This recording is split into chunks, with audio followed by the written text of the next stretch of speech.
స్థితిలో మృతదేహాలున్నాయి. డెడ్ బాడీలు ఎవరివో గుర్తుపట్టలేని పరిస్థితి. ఆర్టీవీతో తెలుగులో మాట్లాడారు ఓ కేరళ వ్యక్తి. వాలంటీర్గా వచ్చి సహాయక చర్యలో పాల్గొంటున్నారు జనం. కోజికోడ్ నుంచి 15 మంది వచ్చి సహాయం చేస్తున్నామంటున్నారు ఆ కేరళ వ్యక్తి. గతంలోనూ టూరిస్ట్గా చూరాల్మలకు వచ్చామని చెప్తున్నారు. ఎంతో అందంగా ఉండే ప్రాంతం ఇలా అయిపోయిందంటే నమ్మలేకపోతున్నానంటూ ఆ వ్యక్తి ఆర్టీవీతో మాట్లాడారు. వయనాడ్లో పరిస్థితులు చూస్తే భయం వేస్తుందన్నారు ఓ కేరళ వ్యక్తి. ప్రకృతి ప్రకోపానికి బలైన వయనాడ్ జిల్లాలోని మండక్కై, చురాల్మల, నూల్పుజ ప్రాంతాల్లో ప్రస్తుతం భయానక పరిస్థితులు నెలకొన్నాయి. ఇప్పటికీ ఆ ప్రాంతంలో రెస్క్యూ ఆపరేషన్ కొనసాగుతుంది. ఇంకా శిథిలాల కింద ఎవరైనా చిక్కుని ఉన్నారనే విషయంలో ఇంకా ఎన్డీఆర్ఎఫ్ బృందాలు పనిచేస్తున్నాయి. ప్రధానంగా మండక్కై, చురాల్మల, అత్తమల, నూల్పుజ ఈ 4 గ్రామాలు కూడా పూర్తిగా నేలమట్టమయ్యాయి. పూర్తిగా కొండ చర్యల కింద తుడుచుకుపెట్టుకుపోయాయి. ఈ నేపథ్యంలో ఇంకా 4వ రోజు కూడా సహాయక చర్యలు కొనసాగుతున్నాయి. ఎవరైనా శిథిలాల కింద ఇంకా ప్రాణాలతో ఉన్నారా, ఉండే అవకాశం ఉందా అనే కోణంలో కూడా ఆ బృందాలు గాలిస్తున్నాయి. ఇప్పటికే పూర్తిగా కొండ చర్యలు విరిగిన ప్రాంతాన్ని మట్టి బురదను పూర్తిగా క్లియర్ చేసే ప్రయత్నం చేస్తున్నారు. తాత్కాలికంగా బెయిలీ వంతెనలు నిర్మించి రాకపోకలను పునరుద్ధరించారు ఆర్మీ సిబ్బంది. మరోవైపు నేవీ కూడా పాల్గొంటుంది. గజయితగాలు కూడా అక్కడ అందుబాటులో ఉన్నారు. ఇంకా వరద కొనసాగుతూనే ఉంది ఆ ప్రాంతంలో. ఈ నేపథ్యంలో అక్కడ ఇళ్ల మధ్య శిథిలాల కింద, బురద కింద, రాళ్ల కింద ఎవరైనా ఇంకా ఉన్నారా, ఇంకా శవాలు సంబంధించినటువంటి ఆచూకీ కనుగొనే ప్రయత్నం చేస్తున్నారు అధికారులంతా కూడా. చాలా సాహసోపేతమైనటువంటి రెస్క్యూ ఆపరేషన్ అక్కడ కొనసాగుతుంది. పరిస్థితులు అనుకూలంగా లేకపోయినప్పటికీ అక్కడ ఈ సహాయక చర్యలను ముమ్మరంగా చేస్తున్న పరిస్థితి. అటు కేరళ ప్రభుత్వం, ఎన్డీఆర్ఎఫ్ కలిసి కేంద్ర బలగాలతో ఈ సహాయక చర్యలు కొనసాగుతున్నాయి. మొత్తం మీద విషాదకర పరిస్థితులు. ఎక్కడ చూసినా గుర్తుపట్టలేని స్థితిలో మృతదేహాలు కనబడతా ఉన్నాయి. ఇప్పటికే 300కు పైగా మంది చనిపోయినట్టుగా అధికారికంగా నిర్ధారించారు. కాళ్ళు, చేతులు ఊడిపోయిన స్థితిలో మృతదేహాలు, అవయవాలు తెగిన స్థితిలో డెడ్ బాడీలు ఎవరివో గుర్తుపట్టలేని పరిస్థితి. దీంతో అక్కడ ఇంకా ఆ సహాయక చర్యలో పాల్గొంటున్న సందర్భంలో అనేక విషాదకర ఘటనలు బయటకు వస్తున్నాయి. అయితే ఆర్టీవీ అక్కడికి చేరుకుంది. తొలి తెలుగు ఛానల్గా అక్కడ చేరుకొని ఎప్పటికప్పుడు మీకు అప్డేట్స్ అందించే ప్రయత్నం చేస్తుంది అక్కడ ప్రమాదం జరిగిన సమయం నుంచి కూడా. ఈ నేపథ్యంలో ఆర్టీవీ ఎక్స్క్లూజివ్గా కొన్ని అంశాలను మీ ముందు ఉంచబోతుంది.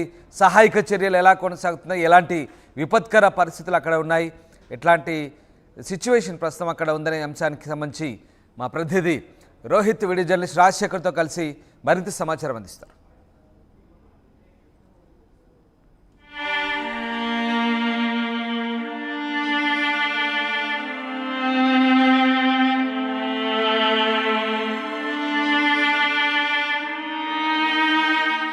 ఇప్పుడు మనం చూరల్మలలో ఉన్నాం. చూరల్మలలో ఇప్పుడు నేను మీకు చూపించబోయే దృశ్యాలు అత్యంత దారుణమైన దృశ్యాలు. ఆ రోజు ప్రళయం జరిగిన రోజు ఈ ఊరు ఏ విధంగా అయిపోయిందో నిన్న మీకు చాలా దృశ్యాలు చూపించాను. ఇప్పుడు మరో చోటుకు వస్తే ఇక్కడ అత్యంత హృదయ విదారక దృశ్యాలు మనకి కనిపిస్తున్నాయి. ఒక్కసారి అటు చూడండి, కార్లు ఏ విధంగా తుక్కు అయిపోయి ఇళ్లలోకి దూరిపోయి మనకి కనిపిస్తున్నాయో. అక్కడ కార్లు కనిపిస్తున్నాయి, ప్రొక్లైనర్ ఇక్కడ కనిపిస్తోంది. ఆ ఇంటి మధ్యలో ఒక కారు కూడా చిక్కుబడిపోయింది. ఈ ఇల్లు అయితే పూర్తిగా కప్పబడిపోయిన దృశ్యాలు మనకి కనిపిస్తున్నాయి. ఈరోజు అక్కడ బ్రిడ్జ్ నిర్మిస్తున్నారు. బ్రిడ్జ్ నిర్మించిన తర్వాత అక్కడికి వెళ్తే మొత్తం ఆ గ్రామం అంతా కూడా కనుమరుగైపోయిందని చెప్తున్నారు. అక్కడికి వెళ్ళిన తర్వాత కానీ రెస్క్యూ ఆపరేషన్స్ పూర్తి స్థాయిలో మొదలయ్యే అవకాశం లేదు. చాలామంది ఇక్కడ రెస్క్యూ టీం వాలంటీర్స్గా కూడా స్వచ్ఛందంగా చాలామంది ఇక్కడికి వస్తూ ఉన్నారు. స్వచ్ఛందంగా ఇక్కడికి వచ్చి ఈ రక్షణ చర్యలో పాల్గొంటున్నారు. ఇక్కడ తెలుగు వారు కూడా మనకి వచ్చారు ఇక్కడ సహాయక చర్యలో పాల్గొనడానికి. హలో అండి, మీరు ఎక్కడి నుంచి వచ్చారు? క్యాలికట్స్. ఓకే, ఎలా ఉంది ఇక్కడ? అసలు చూస్తే మనకు ఇబ్బందిగా ఉన్నాయి. కానీ ఇంత ముందు కూడా వచ్చినాను నేను ఇక్కడ టూరిస్ట్గా. కానీ ఇప్పుడు చూస్తే అసలు మాకు భలే ఇబ్బందిగా, అంటే భలే కష్టం ఉన్నాయి చూసేదానికి. యాక్చువల్లీ వచ్చినంటే బాడీలు స్నానం చేసి మరో చేసేదానికి వచ్చినాం. అవన్నీ వాలంటీర్ హాస్పిటల్ దగ్గర మస్జిద్ ఉన్నాయి, మేపాడి జుమా మస్జిద్. అక్కడ నిన్న నైట్ దాకా 34 డెడ్ బాడీస్ స్నానం చేసి కబర్ చేసినాం. ఖననం చేశారా? మరి వాళ్ళ అంటే ఎవరిది డెడ్ బాడీస్ గుర్తుపట్టడానికి ఏమన్నా అవకాశం ఉందా? అని గుర్తుపట్టేది మాత్రం అట్లా స్నానం చేయించి వాళ్ళు బంధువులు వస్తాయి, వాళ్ళు ఐడెంటిఫై చేసిన తర్వాత మనకు వదులుతారు. ఇలా ఇంకా ఐడెంటిఫై చేయకుండా ఇంకా 150 డెడ్ బాడీస్ అక్కడ హాస్పిటల్ దగ్గర ఉన్నాయి. ఐడెంటిఫై చేయకుండా 150 డెడ్ బాడీస్ ఉన్నాయి. అవునవునవును.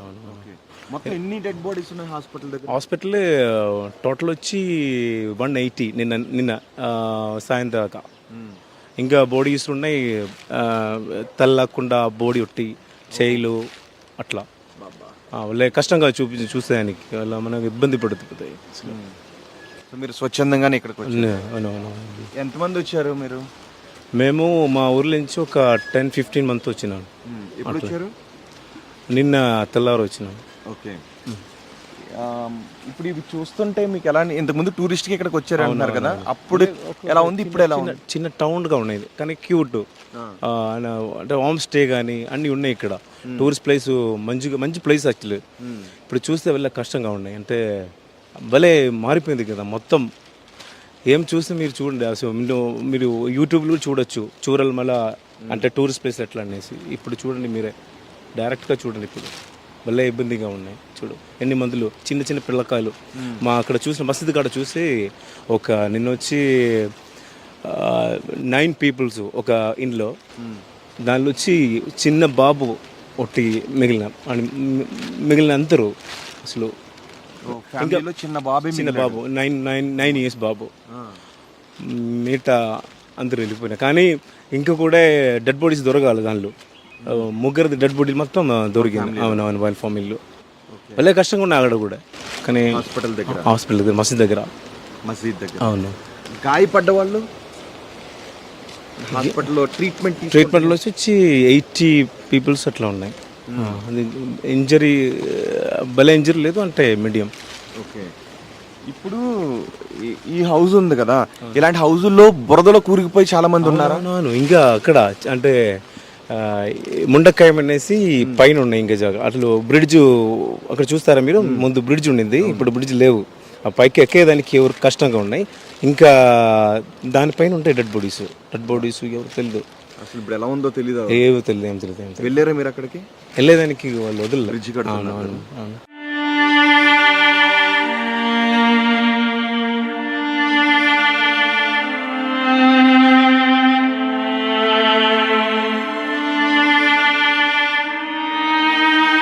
ఇప్పుడు ఈ ఇల్లు ఉంది, చూద్దాం రండి ఒక్కసారి. మన డెడ్ బాడీస్కి స్నానం అది చేయించి ఆ మృతదేహాలకి వచ్చిన వాళ్ళకి అప్పగిస్తున్నా, స్వచ్ఛందంగా నేను పాల్గొంటున్నాను. చూడండి ఇల్లు ఇంత బురద అయిపోయింది కదా, ఇందులో కూడా ఏమన్నా ఇలాంటి ఇళ్ళల్లో ఉండొచ్చు కదా. ఇది కూడా కాదండి, అసలు మొత్తంగా మట్టిలో లోపల ఉన్నాయి. ఇంకొక ఇక్కడ నిన్న వచ్చి ఒక అతను చెప్పినాడు ఏమంటే, నిన్న తెల్లారా ఇద్దరు, ఒక బాబు ఒక పాప.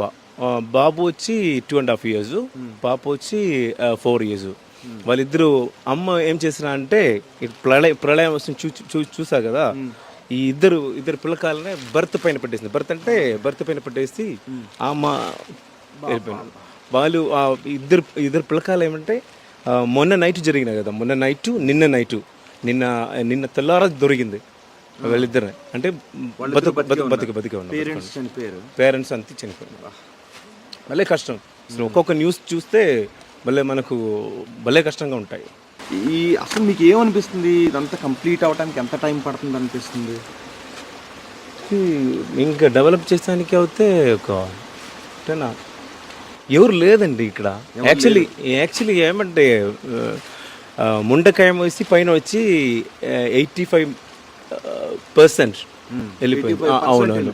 చూరల్ మళ్ళీ ఇక్కడ వచ్చి ఒక 75-80 దాకా ఇక్కడ కూడా వెళ్ళిపోయింది. అందుకే అసలు ఎవరికి వాళ్ళ మనం ఫుడ్ ఐటమ్స్ కానీ బ్లాంకెట్స్ కానీ తెచ్చేసి ఎవరు లేదు, బతికే వాళ్ళు ఎవరు లేదు. 25% బతికింది వాళ్ళంతా వెళ్ళిపోయినాక. ఆ బాడీస్కి మీరు స్నానం ఇది చేపిస్తుంటే మీకు ఏమనిపిస్తుంది? నిన్న నైట్ వచ్చి స్నానం చేపిలే, మనకు ఇంకొక మట్టితో ఒక తాయమమైన ఒక కర్మాలు ఉన్నాయి, అది చేపించిన. ఎందుకంటే బాడీ ఎలాగ ఇదైపోయింది, మళ్ళా మనం మిట్టితో తాయమం చేసినాం. నీళ్లు పెట్టేదానికి ఇది లేదు అంటే అట్లాగా అవునవునవును ఇప్పుడు బాడీస్ ఇంకా అవునవును ఇంకా దొరికే అంతే అంత మనం తామం చేపించేసి స్నానం చేపించేసి కఫన్ చేపించి వేస్తాం. ఇప్పుడు 2 days అయిపోయింది కదా, ఎవరైనా ప్రాణాలతో దొరికే అవకాశం ఉంటుంది? అవకాశం లేదండి. ఎవరైనా చిన్న చిన్నగా ప్రాణంతో ఇప్పుడు చాలా హృదయవిదారకం. ఫహద్, ఆ బాడీస్ అలా చూసినప్పుడు మీకు ఏడుపు వస్తుందా? మాట రాలేదండి. అలాగే నేను డైరెక్ట్ చూసాగా, అందుకే నేను చిన్న పిల్లకాయలు కానీ 5 years 7 years ఇంకా బాధ అంటే వాళ్ళు పేరెంట్స్ బతికే వాళ్ళు వచ్చి ఎవరు లాక్కుంటా వాళ్ళు ఏడ్చేది మనకు చూసేది కావద్దు అసలు. మళ్ళీ కష్టం అక్కడ ఉంటే. ఇక్కడ చూస్తే మన ఇల్లు కదా, అక్కడ చూస్తే డెడ్ బాడీస్ మనుషులు చూస్తాం, అదే వెళ్ళే కష్టంగా ఉన్నాయి. ఫహద్ కూడా కన్నీరు పెట్టుకుంటూ ఆయన దుఃఖాన్ని ఆపుకోలేకపోతున్నాడు. ఆయన ఎక్కడి నుంచో సాయం చేయడానికి ఇక్కడికి వచ్చి ఆ బాడీస్ని చూసి, ఇంకొకటి ఏంటంటే ఇక్కడ మీరు చూస్తుంది ఇల్లు కదా, మేము అక్కడ చూస్తుంది మనుషులను చూస్తున్నాం, మొక్కలుగా మారిపోయిన మనుషులను చూస్తున్నాం, చిన్న చిన్న పిల్లలు, వాళ్ళని అలా చూస్తుంటే బాధ వస్తుంది అని ఆయన ఏం ఆశించకుండా స్వచ్ఛందంగానే ఇక్కడికి వచ్చి ఆయన ఒక బేకరీలో బేకరీ నడుపుకుంటారు ఆయన. అలాంటిది ఆ పనులన్నీ వదులుకొని ఇక్కడికి వచ్చి వాళ్ళకి సాయం చేయడానికి ఇక్కడికి వచ్చాడు. ఇలా వచ్చిన వాళ్ళు 100 మంది ఉన్నారు, 100 మంది. అందులో ఫహద్ కూడా ఒకరు. అక్కడ ఆ దృశ్యాలు చూస్తుంటే ఆయన కళ్ళల్లో కూడా మనం చూస్తుంటే బుక్కి వస్తున్న కన్నీళ్ళు కనిపిస్తున్నాయి. మరి కుటుంబ సభ్యులను కోల్పోయిన వారి పరిస్థితి ఇంకెంత దారుణంగా ఉందో మనం అర్థం చేసుకోవచ్చు. నిజానికి హాస్పిటల్ దగ్గరికి వెళ్ళాం, కానీ మీకు డెడ్ బాడీస్ని చూపించకూడదు అన్న ఉద్దేశంతోనే మేము ఆ డెడ్ బాడీస్ని చూపించట్లేదు. చాలా హృదయ విదారకంగా ఉన్నాయి. ఎటు చూసిన చిన్నపిల్లలు, వాళ్ళ తల్లులు, ఇంట్లో అందరూ కలిసి పడుకుంటారు కదా చిన్నపిల్లలతో, పడుకున్న వాళ్ళు పడుకున్నట్టుగా జలసమాధి అయిపోయారు. ఇప్పుడు ఆ బాడీస్ని అందులోంచి తీస్తుంటే, ఆ బురదలోంచి తీస్తుంటే ఒక్కొక్క బాడీ పార్ట్స్ ఊడిపోతున్నాయి,